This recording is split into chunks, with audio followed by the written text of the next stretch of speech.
Hello everyone and welcome back to the Common Sense Crypto channel. As with you always, this is Rich doing another video today on XRP. So I hope you're all having a wonderful day today wherever you are in this great world. We're gonna talk about XRP. And I gotta start with this. For as long as you've been holding your XRP, somebody along the way has told you David Schwartz says it cannot be cheap. And that's true. It can't be cheap when being utilized in transactions. Think about it like this. Say a bank was going to send $100 billion to another bank or across borders. You would need 100 billion XRP, the entire supply. And we already know some of that supply is held by XRP holders, and then there's some in escrow and so on. So when it has to be at a high value to move a lot of money on a daily basis. Now, people would argue and say, well, if a transaction only takes 3 to 5 seconds, the price really doesn't matter, but it does, because there's going to be so many transactions happening. You're going to have, in 1 second, you're going to have so many multiple transactions happening across the XRP ledger. But how do we get to this high price point? How do we get to mass adoption? Because everybody always said, well, to get to those high prices, we're going to need adoption first. People are going to have to utilize XRP for its use case, its utility. Well, David Schwartz talked about mass adoption multiple times. Take a listen to this. Without interoperability, there will never be mass adoption. The biggest one for me particularly is interoperability. Mm-hmm. You know, nobody would use the internet if it was just one website, you know. And I think the same thing is going to happen with blockchains. Blockchains are going to be, there are going to be some that, like Bitcoin, are basically just move an asset. Mm-hmm. And there are some like Ethereum where you can bring any use case you want, but it's not particularly great for payments, or it's not particularly great for like large scale data storage. It may not be great for AI. But if we have all of these specialized solutions that don't work together, and people are going to constantly have to think about, you know, when you use a website, you don't have to think about what hardware they're using, what software they're using, how they connect. It all just works. Mm-hmm. We're going to have to come up with technologies that allow the entire system to just work for people, so that they don't have to think, oh, I have my funds on this blockchain, or the token I want to buy is over on this other blockchain. And I see a lot of people who are, we don't really know how to do that very well yet. There are a lot of people who think they, you know, when you're pushing a technology, it's tempting to say that it solves every problem perfectly, but we all know that interoperability is going to be something we're going to be working on for a long time, and it's just going to gradually get better. But I think like the very first step of that is token portability, and there's a lot of companies that I've spoken to who have really good solutions to that. And I think like that is the baby step that you know, we absolutely have to have. But if people have to think about what blockchains they're using, what technologies they're using, then we're never going to get mass adoption. And that's why it's always never going to be one coin to rule them all. Everybody always said, well, why do you need QNT? Because XRP does this. Why do you need XDC if QNT does this? It's going to be a handful of cryptocurrencies to run the entire system. And that's where we are already headed. And even Brad Garlinghouse talked about this as well. They were talking about the internet and how it's going to be utilized the same way inside of payments. Sign for mass adoption, but what else is it going to take? Well, user experience is super critical. You can't, if you have to understand the technology in order to get it to work, you know, there was a time when you had to understand cars to drive a car, you had to understand copying machines to have a copying machine, you know, we have to turn that corner. But I think the other thing is that we need products that meet needs that real people actually have. One of the things that I mentioned in my talk is, like, for most of us, we're very well connected to the financial system, and getting money into and out of a blockchain is not difficult for us. But if you're someone who, you know, doesn't have a whole bunch of money that you can just, you know, send off and not be able to get to for a while, on-ramps and off-ramps are critical, interoperability, like all of those things. But really what it comes down to is just the user experience has to be great, and it has to solve a problem people actually have. It can't just be interesting. It's like, oh, it's really cool that it can do this thing, right? It has to solve a problem people actually have. One of the things David also talked about on stage earlier today is he had been around in the earliest days of the internet, kind of the internet 1.0. I'm a lot younger than him, but I also was around. Why is that funny? I don't know. I thought that Wow, was Frank, shots fired.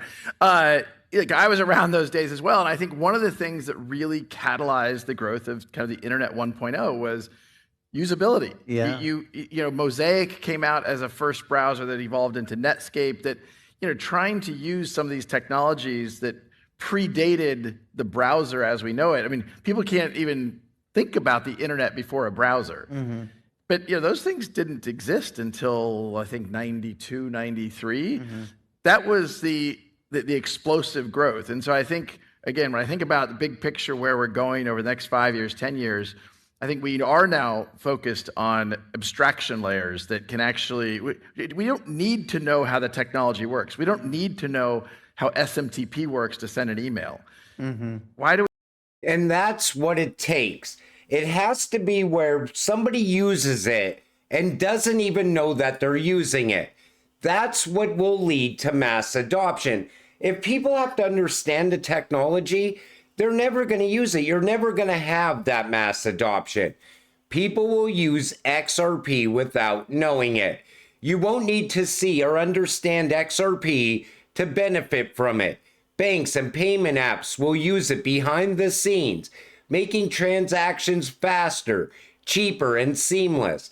Ripple allows financial institutions to move money and value instantly, cutting costs and eliminating barriers across the globe. XRP is the universal bridge connecting all forms of value, whether it's dollars, gold, digital currencies, or services. Ripple's technology creates a financial internet where money moves as effortlessly as emails or videos online, a Finternet. And that's what the BIS says is coming in December of this year. So that's when I think we will start to see the flip of the switch moment. But when people always talk about scarcity, this is why there will be scarcity. It's never meant, XRP was never really meant for retail investors to begin with. I mean, if you look at Ripple's customer base, it's institutions and banks. It's not really retail. We just got lucky enough to get our hands on it before the institutions got here. But when it's being utilized on a daily basis, that's when you're going to see those high prices. And as more and more banks on board and start utilizing this technology, the price will have to go up to accommodate all these new payments, all these new transactions that are going to be happening on a daily basis. And that's why it's so important not to sell your XRP. Because if you sell, at some point, you might not be able to buy back in. And even if you are able to buy back in, it's going to be at a very high price. And I stress that because people still don't think this is ever going to happen. You know, they killed the retail investor with price suppression and frustration. Most of retail is already out. Anybody that bought XRP back in 2022, they most likely sold by 2023. Most, not everyone, because a lot of people did figure out what they're holding when they're holding XRP. But I see it all the time. If XRP goes sideways for 2 or 3 days, right away everybody wants out. Stablecoins are just the tip of the iceberg. Tokenization is about to reshape global finance, and Ripple is at the forefront of it. It starts with stablecoins, but then you have tokenized treasuries, commodities, funds, corporate debt, equities, derivatives, real estate, insurance, infrastructure, art, cars, and the list will go on because people are going to be tokenizing assets that they own that have value. And then they're going to be able to borrow against maybe a portion of that asset. In other words, say you own a Lambo and you need some cash. So you tokenize the Lambo and you put out 10% of the tokens and people invest in it. And that's how you would get money from it. But then you would eventually have to buy back that 10% of tokens. It's going to open up borrowing possibilities, but it's also going to open up possibilities for you to invest into things you normally would not be investing in. Because most of the time, like real estate, years ago, you had to buy the whole house. Or maybe you got a business partner and you bought the house together. Or maybe you went in with a group of people and bought a house. With tokenization, you could just buy a piece of a house at as little as $50. Think about that. All of a sudden, you take the return on investment and you keep on reinvesting. And eventually, before you know it, you're making a lot of money off of tokenized assets by buying them and earning profit from them. But this is just the beginning of that as well. By 2030, two classes will exist: those who own ISO assets, those who serve them without knowing it. The choice is still yours for now, but windows close, empires don't wait. I thought that was a great post because it puts into perspective where you are right now. You hold a cryptocurrency that's part of a new financial system. Now think about the rise of that new system. Anybody that didn't invest in it, they're left behind. And all of a sudden you're becoming massively wealthy and you're getting generational wealth. You're getting monthly passive income. You could go and then buy the mansion. You could buy the Lambo if you wanted to without even selling any of your XRP. You will be able to do that off of passive income in the future because these cryptocurrencies, they're built for high value. And that's what I see coming. Larry Fink, Bitcoin can dethrone the US dollar. Begs the question, if stablecoins are US dollar backed, wouldn't that strengthen the dollar? You know, Larry Fink all of a sudden is pushing Bitcoin to the point where it's just unbelievable now. He's almost up there with Saylor and Mollers, or Jack Moller, or whatever the hell his name is. He's up there with those guys because he's starting to talk just as stupid as they talk. Like Bitcoin came to us from an AI of the future. Bitcoin was created by aliens in the solar system. It's like, listen, Bitcoin is outdated technology. It's not dethroning the US dollar. If anything, the US is going to utilize something like XRP to strengthen the US dollar even more. But these people sell that hype every single day. This won't stop. Major US bank to close 60 branches nationwide, hitting 14 New York communities. And this is Flagstar Financial, recognized as one of the country's 30 largest banks, has revealed that it will phase out its 60 targeted branches. The bank consolidation is still continuing. You know, people thought this was over. Like all of a sudden the banks were no longer had a liquidity crisis. There's still a lot of problems in the banking system. The way to fix it is on-demand liquidity. Will they utilize XRP to fix the banks before the crash happens or after the crash happens? That's what we're facing right now. And even if the crash does happen, then the rise of the phoenix begins. Celsius crypto victims demand life sentence for Alex Mashinsky, saying he devastated lives. You know, people took their own life over this. A lot of people lost literally everything. And a lot of people want to see him now face a life sentence. More than 200 victim impact statements, many reviewed by Decrypt, have been submitted to U.S. District Judge John Kettle ahead of Mashinsky's May 8th sentencing, with the overwhelming majority demanding the severest possible punishment for the mastermind behind the failed crypto lender. I remember when that happened, and I remember a lot of people lost a lot. when this happened. And I think a lot of people lost everything.